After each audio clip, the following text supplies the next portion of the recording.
नमस्कार दोस्तों, मैं एथना शर्मा आपका स्वागत करता हूं आज के इस एपिसोड में, जिसमें हम बात करेंगे सात्विक साधनाओं की। यह एक एपिसोड ना होके सीरीज़ ऑफ एपिसोड होगा, जिसमें हम शुद्ध सात्विक साधनाओं की चर्चा करेंगे, जिसे कोई भी गृहस्थ इंसान अपने घर में सिद्ध करके, पूजा करके अपने मनोरथ सिद्ध कर सकता है।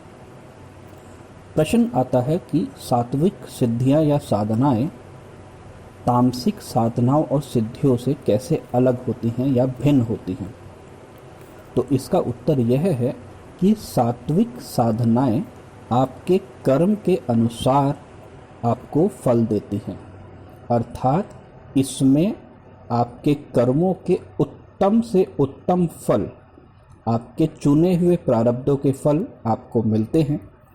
इससे आप किसी का बुरा नहीं कर सकते, परंतु यदि कोई आपको परेशान कर रहा है, आपको कष्ट दे रहा है, तो वह स्वतः ही ऐसा करने से रुक जाएगा, उसके मार्ग में बाधाएं उत्पन्न हो जाएंगी और आपका जीवन सुखमय व्यतीत होने लगेगा। सात्विक साधनाओं का कोई भी नेगेटिव इफेक्ट हमारी लाइफ पे नहीं आता है और इसमें भूल चूक होने के पश्चात भी क्षमा प्रार्थना से आप अपनी रक्षा कर सकते हैं।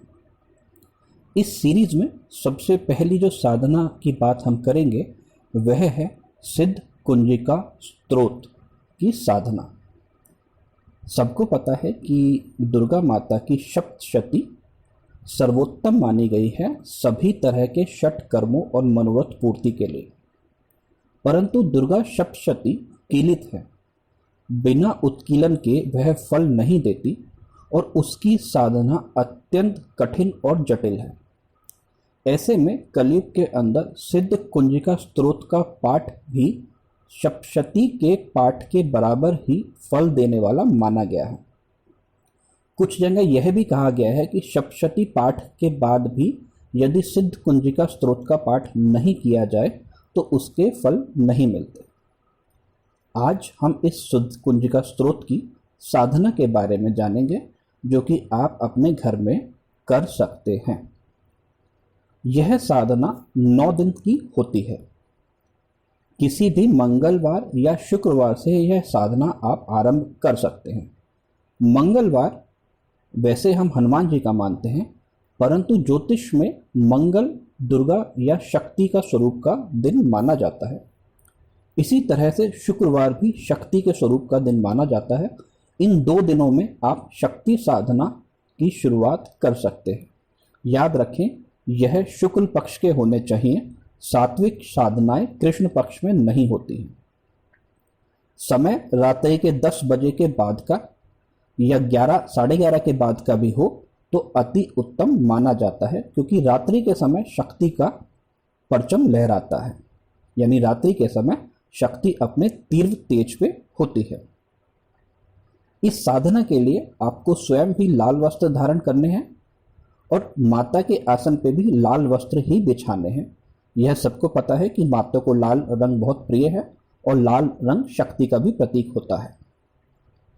पूर्व दिशा में आपको मुख करके बैठना है, वहां पे सामने आसन बिछाना है, आसन पे लाल कपड़ा बिछाना है, उस पे देवी माता की तस्वीर या मूर्ति जो भी आपके पास हो उसको स्थापित करना है। सामान्य रूप से पूजन करना है। तेल का या घी का दिया जलाना है। अगर आप तेल लें तो सरसों का तेल न लेकर के तिल का तेल ले सकते हैं, क्योंकि यह सात्विक साधना है। सरसों का तेल माँ काली के लिए प्रयोग किया जाता है, जो कि तामसिक साधना में प्रयोग होता है।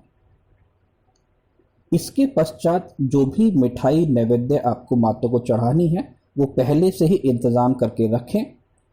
यह सब करने के बाद आप हाथ में जल लेके संकल्प करें। संकल्प की विधि मैंने अपनी मैगजीन में बताई है। क्या मंत्र हैं, किस तरह से आपको उसे बोलना है, नाम कहाँ लेना है, गोत्र कहाँ लेना है, पिता का नाम, जगह का नाम, यह सब मैंने पूरी विधि अपनी मैगजीन में बताई है। इसके बाद आपको संकल्प में यह भी जोड़ना है कि मैं नित्य 9 दिनों तक 51 पाठ रोज करूंगा और माता मेरी यह साधना स्वीकार करके मुझे सिद्धि प्रदान करें। इस सिद्धि में आप अपना मनोरथ भी बोल सकते हैं, जो भी आपको मनोरथ पूर्ण करना है। इसी प्रकार प्रतिदिन 9 दिनों तक यह अनुष्ठान आपको करना है। हर रोज संकल्प लेने की आवश्यकता नहीं है, सिर्फ पहले दिन संकल्प लेना है। बाकी 9 दिनों तक प्रतिदिन दिया जला के नैवेद्य चढ़ा के आप अपना अनुष्ठान शुरू कर सकते हैं। प्रतिदिन 51 बार आपको सिद्ध कुंजिका स्तोत्र पढ़ना है। पढ़ते समय कुछ त्रुटियां हो सकती हैं, उसके लिए सिद्ध कुंजिका स्तोत्र के बाद यानी 51 पाठों के बाद क्षमा प्रार्थना स्तोत्र अवश्य पढ़ लें। जब 9 दिन का अनुष्ठान पूरा हो जाए उसके बाद आप माता के नवार्ण मंत्र से 108 आहुतियां देकर हवन करके इस अनुष्ठान की पूर्ति करें। इस तरह से सिद्ध कुंजिका स्तोत्र साधक के लिए पूर्ण तरह जागृत हो जाता है, उसकी आत्मा में चैतन्य हो जाता है और उसके चक्रों से जुड़ जाता है। इसके बाद आपको इसका प्रयोग करना है। इस सीरीज में हम यह भी बताएंगे कि कौन कौन से प्रयोग आप सिद्ध कुंजिका स्तोत्र के माध्यम से पूर्ण कर सकते हैं। इस साधना के कुछ आवश्यक नियम भी मैं आपको बता रहा हूं। साधना काल में ब्रह्मचर्य का पालन करना है, तन से ही नहीं मन से भी। साधक को भूमि पर शयन करना है। यदि कच्ची भूमि हो जिस पे गाय के गोबर का लेप किया हो तो अति उत्तम है। शहर के घर में अगर यह ना हो पाए तो भी साधक भूमि पर शयन करे तो अच्छा माना जाता है। साधना के समय जो आसन का इस्तेमाल करें हैं वह ऊन का हो तो अति उत्तम है, वह आसन भी लाल रंग का हो तो अति उत्तम माना जाता है। पाठ के बाद अपने नैवेद्यों के साथ यदि आप एक अनार भी चढ़ाते हैं तो माता को अनार बहुत प्रिय है, परंतु इस अनार को आपको ग्रहण नहीं करना है, अगली सुबह इसको गाय को खिला दें। यदि कोई भी त्रुटि आपसे हो जाती है तो उस समय उसके बारे में ना सोचें।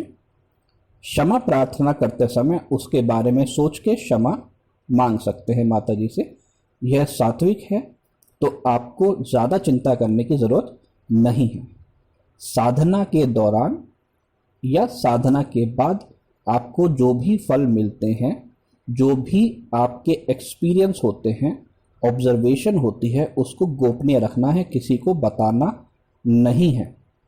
जहाँ तक संभव हो साधना में लाल वस्तुओं का ही प्रयोग करना है। तो जब आप 51 बार पाठ करेंगे तो उसे गिनने के लिए भी अगर हो पाए तो लाल रंग के मोती या लाल रंग के पुष्पों का ही इस्तेमाल कर सकते हैं। अगले एपिसोड में मैं आपको सिद्ध कुंजिका स्तोत्र के उच्चारण के विषय में बताऊंगा, ताकि जिन साधकों को संस्कृत का ज्ञान नहीं है अथवा संस्कृत सही से नहीं पढ़ पाते तो उस वीडियो के माध्यम से वह मेरे पीछे पीछे बोल के पहले सिद्ध कुंजिका स्तोत्र का अभ्यास कर ले, तत्पश्चात इस साधना में तत्पर रह के अपने मनोरथ की पूर्ति कर सकते हैं। धन्यवाद।